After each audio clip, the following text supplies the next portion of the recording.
Depuis un an, nous vivons une période extrêmement difficile.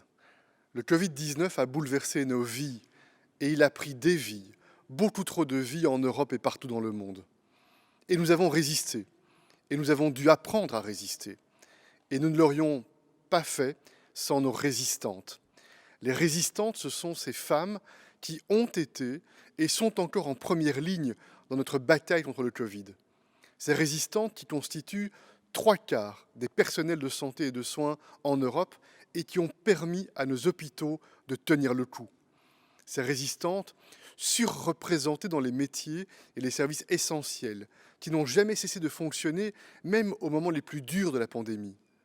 Ces résistantes qui, dans d'autres métiers, souvent travaillent à temps partiel et même dans l'économie informelle et qui sont donc souvent des travailleurs trop fragiles en temps de crise.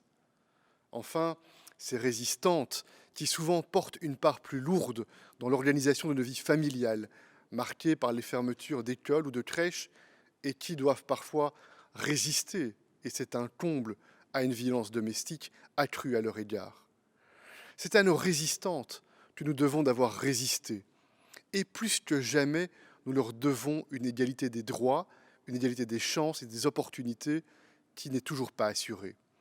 Après la crise du Covid, encore moins qu'avant, il ne sera pas acceptable que les femmes gagnent 15% de moins que les hommes en Europe, ni même que leur perspective de carrière soit inférieure à celle de leurs collègues masculins.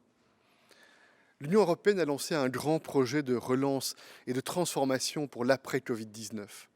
L'égalité des genres doit en être un principe général, car de même que nous n'aurions pas pu résister à cette pandémie sans les femmes, nous ne réussirons pas la transformation de nos sociétés et de nos économies vers un monde meilleur et plus juste aussi longtemps que la femme ne sera pas vraiment l'égale de l'homme.